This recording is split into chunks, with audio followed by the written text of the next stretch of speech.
we're calling this press conference on several, I think, important matters. Some of you may have followed the development last week, but what developed last week, some of them will take place this week. Now, the most important one is what Tan Sri Fuzi, the former IGP, has testified. I think for the first time, you know that there is a witness who testified to the fact that hardly 5 days after the change of government, remember the election was on the 9th of May 2018. So hardly 5 days later, Dr. Mahathir had already called Tan Sri Fuzi and the Commercial Crime Division to give him a briefing. He hasn't even moved into his office yet. Yeah? He wanted a briefing on the 1MDB and SRC. And that was held at the if I'm not mistaken, Yayasan Kepimpinan Perdana, which was his private office, more or less. Yeah. Now, Tan Sri Fuzi said he was, Tun Mahathir was not happy, rather upset with the fact that he thought there was no progress pertaining to the investigation and the lack of charging anyone with respect to those cases. In particular, he was asking about why Datuk Sri Najib was not charged. Okay, you remember Tan Sri Fuzi emphasized that. Then what transpired was, you know, the evidence from the senior officer who was, what's his name? Mr. Rajagopal, who was the senior investigator in the commercial crime. And he testified that he took over the briefing. And he informed Dr. Mahathir that it is not as easy as that, because with respect to 1MDB, the investigation would have to go international, global, because documents are all over the place. And they have hardly managed to get documents like that from overseas as they expected. It will take some time. And Dr. Mahathir also, for the first time, realized that the investigation is not that easy. Okay?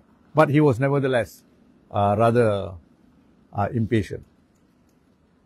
The second time, Dr. Mahathir demanded another briefing by the same police team. This was undertaken at Dr. Mahathir's house. I think it was on the in the month of June, is it? July 2018. Yes, July 2018, at his house at the mines, and the agenda was the same. Why was the Datuk Sri Najib still have not been charged? Okay, so this went on. So the briefing went on, but Dr. M was not happy. Yeah, I can say that without adding anything anymore. This is what the witness said. Now, then that is not all, because Tan Sri Mohidin Yassin also participated in this independently on the 23rd of July 2018. He called up the same police officers, including the IGP. He too wanted to be briefed why the delay of charging Datuk Sri Najib. So you see, the target has always been Datuk Sri Najib, and why the delay. Now, and then that is not all. Tun Daim Zainuddin also joined in on the 9th of August 2018. He too wanted to know what is the delay, why Datuk Sri Najib has not been charged. Now, you know, Datuk Sri Najib finally was charged in July 2018, which is just after Tan Sri Muhyiddin spoke. Yeah, he was charged. And then Tun Daim was in August. And then in September, the 1MDB case, Datuk Sri Najib was charged. Okay, so no doubt there is no instruction by any of these three persons to do certain thing against Datuk Sri Najib, but the police were quite clearly put under pressure to complete the investigation and to charge Datuk Sri Najib. And this, as you know, we have always said that the charging against Datuk Sri Najib has been done in a hurry to such an extent that you remember his statement was taken in the morning. Straight away from the statement room, it was taken up and charged in court. That is unusual because, as you know, when an accused person gives a statement, you're supposed to follow up with an investigation to see whether what he claims to be his defense is true. Because it may be true. If it is true, then of course you don't charge him. But if you don't care, you take his statement only for the sake of taking it, and you do not treat it as a defense in a substantial or substantive way, then that will not be a fair investigation. And as you know, an unfair investigation always leads to an unfair trial. I don't need to add any more to that. Yeah? Then there's a second issue. You remember Ki Kok Tiam.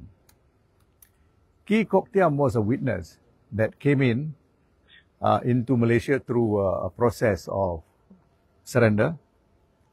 And after his statement was taken by the police, about a week or two later, I'm not too sure, but very soon after that, he died, apparently of heart attack. Okay? So he died. Now, Ki Kok Tiam's name came up not so long ago during this trial because, what's her name? Jasmine Lu said sometime in early 2015, she was in London in the Mayfair Hotel, where she suddenly moved into the business center. She saw Jolo. She saw Dr. Sham, sometimes called Dr. Sam, Dr. Samshul. And then she also saw Dennis C. But what she saw was, she said, she saw Ki Kok Tiam in the computer was making a letter up pertaining to the donation. Of course, we have got other evidence to show that clearly that cannot be the case because these letters have already gone to the bank much earlier. But Ki Kok Tiam is important because we have just managed to put in Ki Kok Tiam's statement, and there's nothing in Ki Kok Tiam's statement that the police have asked him pertaining to that very important episode. So you can draw the necessary inference why the police or the MACC have not asked Ki Kok Tiam sebelum dia meninggal. To ask him, is this true regarding the matter? Or even if they didn't know earlier, Ki Kok Tiam himself would have been more, how would I say, more forward in mentioning the fact that he saw, or rather he participated in the making up of the letter of the Arabic donation. But none of that. So that supports our case of the donation letter being genuine and real. Yeah, in fact, he never even mentioned about London. He mentioned about going to all the Asian countries, Macau, Thailand, I'm not sure about Myanmar and Cambodia and all that. He mentioned all that. He never even mentioned that he went to London. Ki Kok Tiam. Okay? The last person is Roger Ng. You know, Roger Ng is, we're playing hide and seek initially because we're saying he's being kept here.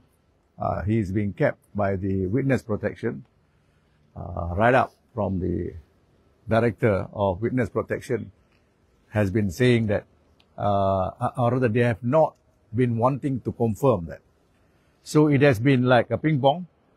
But finally, we are happy to say that Roger Ng is being brought next week for us to produce him as a witness so that we can ask him a lot of details pertaining to what he knows about the actors, the real actors in the 1MDB punya scandal.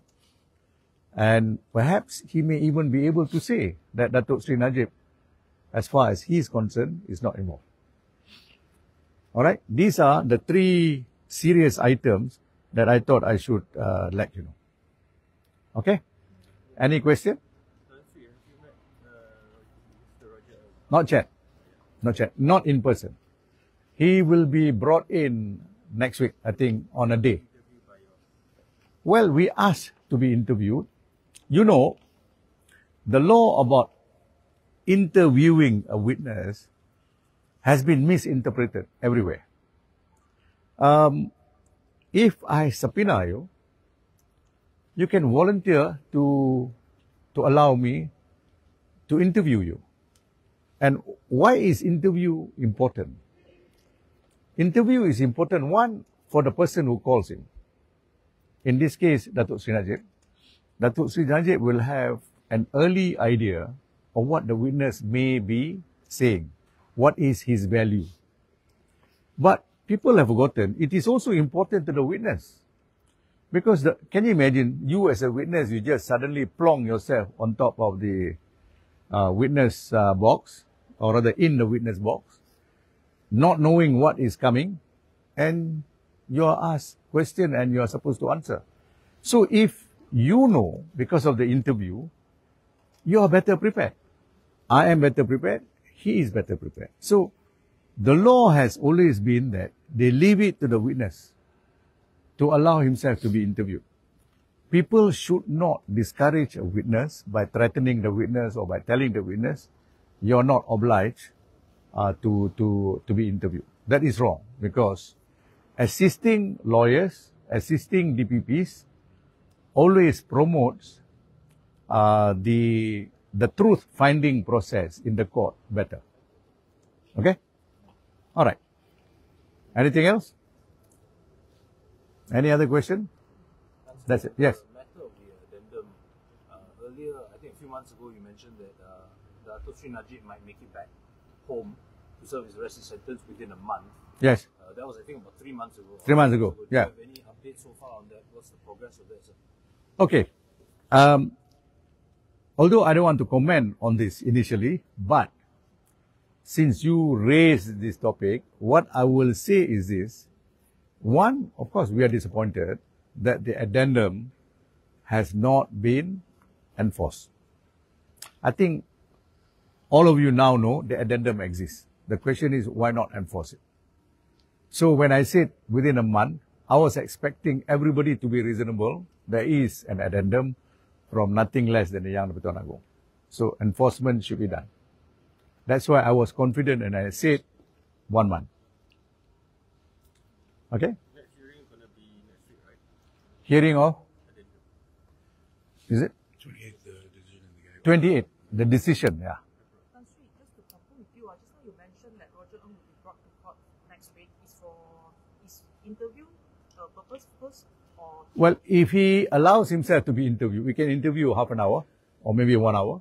Then we call him straight as a witness. Can we expect any statement from him?